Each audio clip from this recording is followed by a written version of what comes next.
Muy buenas tardes, amados oyentes. En esta hora quiero desearte las más ricas bendiciones de parte de nuestro Dios. Y quiero traerte una reflexión bíblica hoy acerca del Evangelio de Mateo, capítulo 5, verso del 3 al 5. Y en este pasaje de Mateo, que a menudo, como todos conocemos, es sobre la bienaventuranza, que es uno de los sermones más conocidos y predicados por Jesús durante su ministerio terrenal. Y en estas palabras de nuestro Señor Jesucristo, Jesús nos presenta ¿a quién? A nosotros, sus seguidores, a sus discípulos. Jesús presentó a ellos y nos presenta hoy a nosotros. ¿Cuáles son las cualidades y las actitudes que debemos tener para heredar el reino de los cielos? Si miramos este pasaje vemos que está rico en enseñanzas. Este pasaje nos invita a reflexionar sobre cómo debemos vivir nuestra vida como discípulos de Cristo. Por eso es que es esta reflexión, para que tú y yo hoy indaguemos, profundicemos, para que tú y yo hoy escudriñemos la palabra y nos demos cuenta que cada una de estas bienaventuranzas debemos aplicarla a nuestras vidas como principios básicos para poder crecer en el conocimiento de nuestro gran Dios y Salvador Jesucristo. Y dice la Escritura en Mateo capítulo 5, verso 3, bienaventurados los pobres en espíritu, porque de ellos es el reino de los cielos. Y la primera bienaventuranza de Jesús, aquí se está dirigiendo. Aquí en el verso 3, se está dirigiendo a los pobres en espíritu. Cuando hablamos de esta frase, hermano, que se ha interpretado de muchas maneras, pero en sí, el núcleo de esta frase, lo que nos está invitando a reconocer nuestra necesidad de Dios. ¿Por qué razón? Porque la frase ser pobre en espíritu implica humildad, implica tener una actitud de dependencia total de Dios. Y nosotros como creyentes estamos llamados a ser pobres en espíritu. Estamos llamados a tener, ¿sabe qué? A ser creyentes humildes y que tengamos una actitud total de dependencia ante Dios. Por si vamos a la palabra ahora mismo, al Salmo 34, 18, dice la Escritura, dice, cerca está Jehová de los quebrantados de corazón y salva a los contritos de espíritu. Y miramos allí esta Escritura, nos está haciendo una invitación clara para aquellos, hermanos, que verdaderamente nos vemos a nosotros mismos como ¿qué? Como necesitados, como quebrantados y humildes ante Dios. ¿Por qué? Porque Jesús mismo promete que el reino de los cielos le pertenece a aquellos que reconocemos que la necesidad de redención, la necesidad de un Salvador, la necesidad de aceptar que somos pecadores y que necesitamos la mano de Dios para nuestra ayuda. Entonces, por eso tenemos que entender ahora más que nunca, en este tiempo más que nunca, que en medio de una sociedad que a menudo nos hace sentir tentados a depender de nuestras propias fuerzas y habilidades para cumplir nuestras metas y lograr el éxito, para creernos que somos Superman o que somos semidioses, ¿entiendes? Pero Jesús, ¿qué hace? Esto nos llama a reconocer que necesitamos de Dios en cada aspecto de nuestra vida. Y esto, hermano, esto nos lleva a someternos a ¿qué? Cuando tú y yo reconocemos que tú y yo tenemos que depender de Dios, nosotros tenemos que depender de Dios en cada área de nuestra vida, en cada momento de nuestra vida, en cada, ¿sabe qué? En el aspecto de la finanza, en el trabajo, con nuestra familia, en nuestro matrimonio, nuestros hijos, tienen que ir de la mano de Dios. Esto nos lleva a someternos a su voluntad y a buscar su guía y su dirección en todo lo que hacemos. Por eso hoy más que nunca necesitamos entender que tenemos que transformarnos nuestra mente mediante la renovación del entendimiento, como dice Romanos 12:2, para que podamos comprobar cuál es la buena, la agradable y la perfecta voluntad de Dios para nosotros en Cristo Jesús. ¡Oh, qué bueno! Gloria al Señor. Ahí el verso 4 también nos está hablando otra bienaventuranza que Jesús proclamó en su sermón.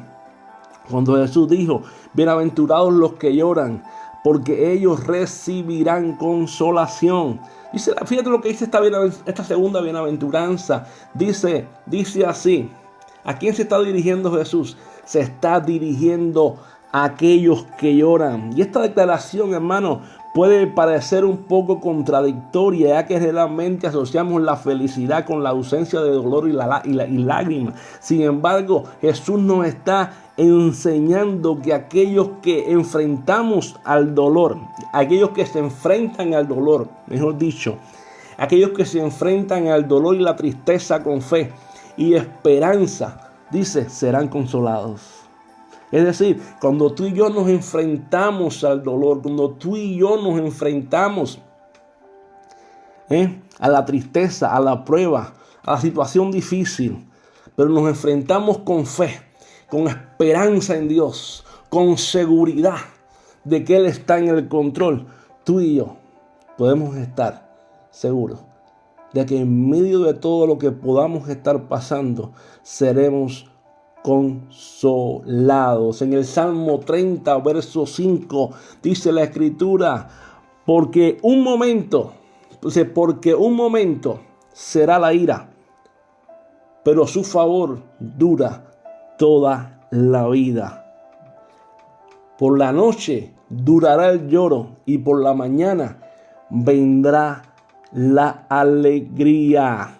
¿Qué nos muestra esto, hermano? Esto nos muestra que el dolor y el sufrimiento no son permanentes, sino que Dios tiene la capacidad de traer consuelo, tiene la capacidad de traer alivio, tiene la capacidad de traer resultados a aquellos que confiamos en Él. Qué bueno, hermano, que tú y yo podemos entender, ¿sabes qué? Que Dios tiene el control de nuestra vida en toda circunstancia. A pesar por las dificultades más fuertes que podamos pasar, tenemos que entender, bienaventurados los que lloran, porque ellos serán consolados. ¿Por qué razón? Porque por la noche dura el lloro y la mañana vendrá la alegría.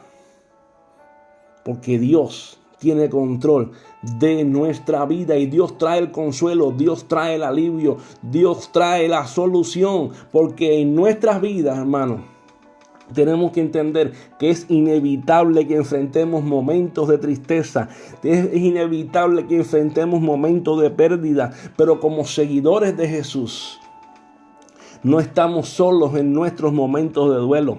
¿Por qué razón? Porque Dios se preocupa por nosotros y desea consolarnos en medio de nuestras aflicciones.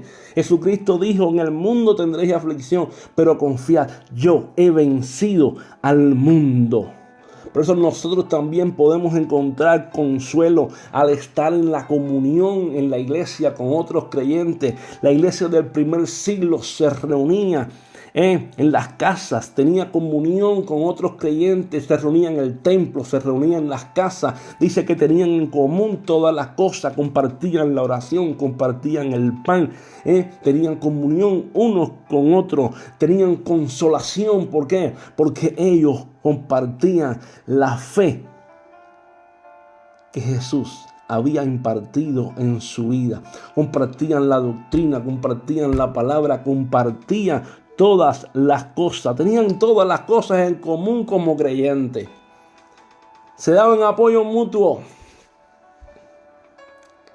en momentos de lucha, en momentos de dificultades, en momentos aún cuando eran perseguidos por causa de su fe, cuando eran torturados, cuando eran echados al foso de los leones, cuando eran prendidos como hogueras en Roma.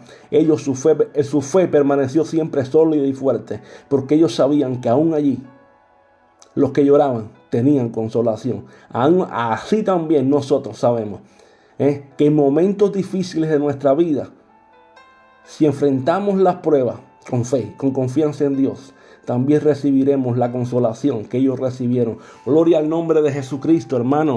¿Sabes qué? Si vamos al versículo 5, la Biblia nos da otra bienaventuranza del sermón de nuestro Señor Jesucristo, cuando dice, bienaventurados los mansos, porque ellos recibirán la tierra por heredad. Dice la Escritura, vemos tercera bienaventuranza aquí, que dice, se dirige a quién ahora, se está dirigiendo a los mansos. ¿Por qué razón? Porque la mansedumbre es un atributo que generalmente se asocia con ¿qué? Con debilidad o con sumisión. Pero Jesús, hermano, no nos enseña esto. Jesús nos enseña que los mansos serán bendecidos. Nos enseña que los mansos recibirán la tierra por herencia. Por eso, una de las facetas del fruto del Espíritu es la mansedumbre. Y Dios nos manda a ser mansos, astuto como serpiente y manso como paloma. ¿Entiende? Esto en el Salmo 37, verso 11, dice la Escritura: pero los mansos heredarán la tierra y se recrearán con abundancia de paz. ¿Qué dice esta promesa? Esta promesa, hermano, nos muestra que aquellos que son humildes, que aquellos que son pacientes en el trato con los demás, van a ser bendecidos. Que aquellos, hermanos, que son personas sencillas, que son humildes, que son pacientes, que desarrollan la paciencia en su vida, verán los frutos de su carácter en el tiempo de Dios. Que tú y yo podamos, hermano, ver la paciencia. Tenemos el ejemplo de Moisés. Dice la Biblia que Moisés ha sido el hombre más paciente que ha existido. ¿Y cuántas pruebas tuvo que enfrentar Moisés? Tuvo que enfrentar las críticas del pueblo, tuvo que enfrentar la murmuración del pueblo, tuvo que enfrentar la rebeldía del pueblo contra él, contra Dios. Y cuántas cosas no tuvo que enfrentar Moisés, pero Moisés lo enfrentó todo ¿con qué? Con la paciencia. ¿Por qué? Porque era un hombre manso. Y al final siempre Dios dio la solución a cada situación. Asimismo, como Dios lo hizo con Moisés, asimismo Dios lo hace con nosotros, si somos mansos y somos humildes. ¿Entiendes? ¿Por qué? Porque hay una promesa en esta bienaventuranza que los mansos heredarán la tierra. Mira, hermano, ¿sabe qué? En una cultura que valora la fuerza, una cultura que valora la determinación, que a menudo nos encontramos siendo tentados a buscar nuestro propio camino, a hacer valer nuestro derecho. Pero, ¿sabe? Aún en esa cultura, Jesús nos lanza un reto en sus enseñanzas. Nos dice: tenemos que ser diferentes. Nos llama a ser mansos. Nos llama a actuar con ternura. Nos llama a ser personas creyentes que muestren el amor de Dios. Que muestren el amor de Dios hacia los demás. Que sean cristianos que muestren el amor de Dios al prójimo. Que amen a Dios sobre todas las cosas. ¿Por qué? Porque la mansedumbre, hermano, no es debilidad. Porque la mansedumbre es una demostración de confianza, es una demostración de entrega total a Dios. Porque al vivir, hermano, de esta manera, tú y yo vamos a poder influir en el entorno en que vivimos. Y vamos a poder demostrar al mundo el amor y la paz que solo Dios puede proporcionar a través de su pueblo. Entonces, ¿qué podemos decir? ¿Qué podemos decir? Que en estos pasajes de Mateo capítulo 5, versos del 3 al 5, nos está desafiando a reflexionar sobre las bienaventuranzas, sobre su significado en nuestra vida. ¿Por qué? Porque ser pobres en espíritu, hermano, nos enseña a reconocer nuestra necesidad de Dios. Nos lleva, hermano, a depender en cada área de nuestra vida en Él.